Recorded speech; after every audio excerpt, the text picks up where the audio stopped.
You may have heard about the Quran's idea of paradise being 72 virgins, and I promise I will come back to those virgins.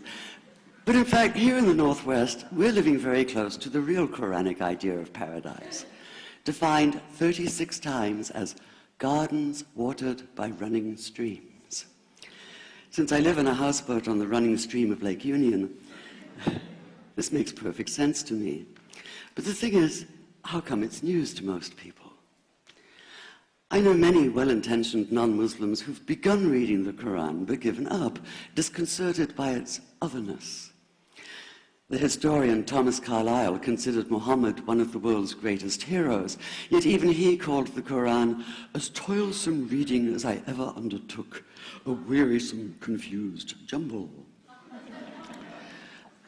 Part of the problem, I think, is that we imagine that the Quran can be read as we usually read a book, as though we can curl up with it on a rainy afternoon with a bowl of popcorn within reach, as though God, and the Quran is entirely in the voice of God speaking to Muhammad, were just another author on the bestseller list. Yet the fact that so few people do actually read the Quran is precisely why it's so easy to quote. That is, to misquote.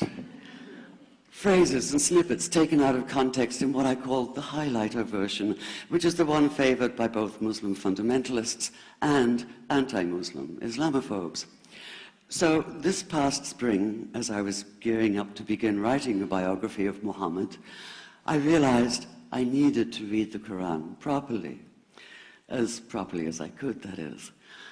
My Arabic's reduced by now to wielding a dictionary, so I took 4 well-known translations and decided to read them side by side, verse by verse, along with a transliteration and the original 7th century Arabic. Now, I did have an advantage. My last book was about the story behind the Shia-Sunni split, and for that I'd worked closely with the earliest Islamic histories, so I knew the events to which the Quran constantly refers, its frame of reference. I knew enough, that is, to know that I'd be a tourist in the Quran, an informed one, an experienced one even, but still an outsider, an agnostic Jew reading someone else's holy book. So I read slowly. I'd set aside 3 weeks for this project, and that, I think, is what is meant by hubris, because it turned out to be 3 months.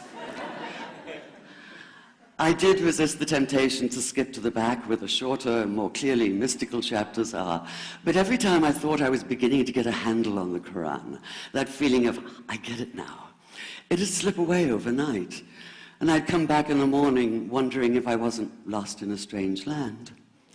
And yet the terrain was very familiar. The Quran declares that it comes to renew the message of the Torah and the Gospels, so 1/3 of it reprises the stories of biblical figures like Abraham, Moses, Joseph, Mary, Jesus. God himself was utterly familiar from his earlier manifestation as Yahweh, jealously insisting on no other gods. The presence of camels, mountains, desert wells, and springs took me back to the year I spent wandering the Sinai desert. And then there was the language, the rhythmic cadence of it, reminding me of evenings spent listening to Bedouin elders recite hours-long narrative poems entirely from memory.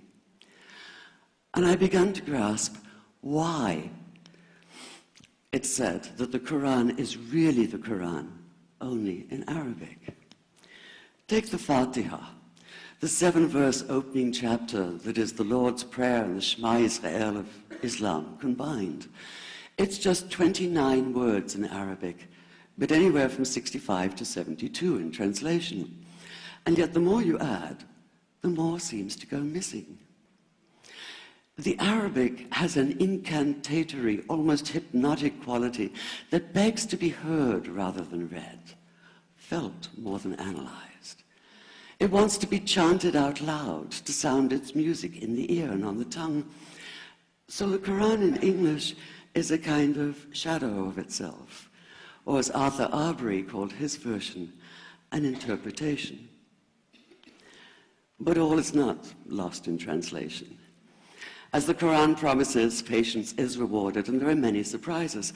A degree of environmental awareness, for instance, and of humans as mere stewards of God's creation, unmatched in the Bible. And where the Bible is addressed exclusively to men, using the second and third person masculine, the Quran includes women, talking, for instance, of believing men and believing women, honorable men and honorable women.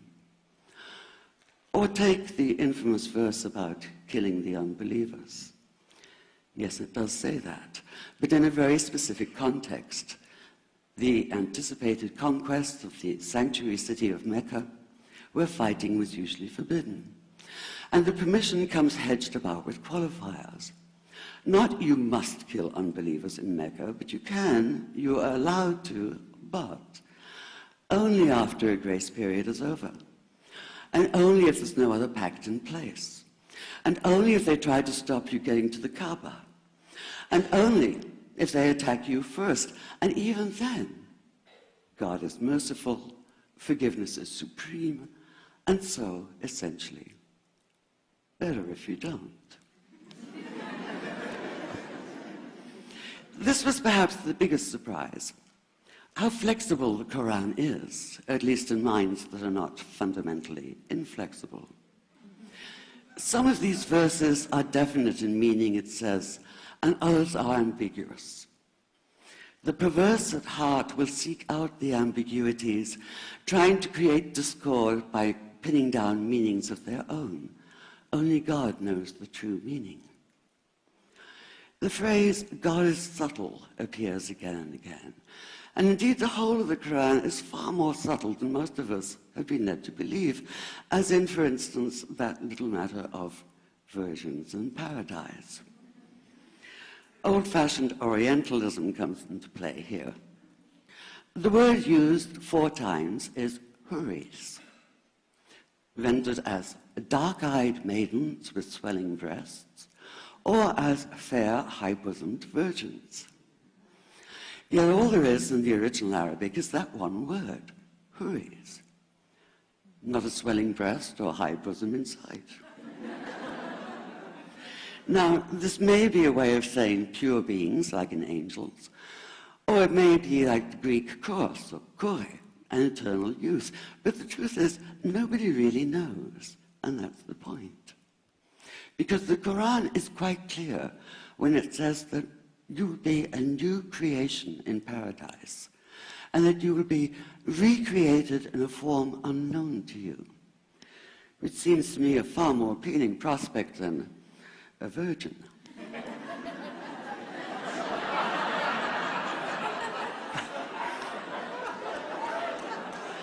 And that number 72 never appears. There are no 72 virgins in the Quran. That idea only came into being 300 years later, and most Islamic scholars see it as the equivalent of people with wings sitting on clouds and strumming harps. Paradise is quite the opposite. It's not virginity, it's fecundity, it's plenty, it's gardens watered by running streams. Thank you.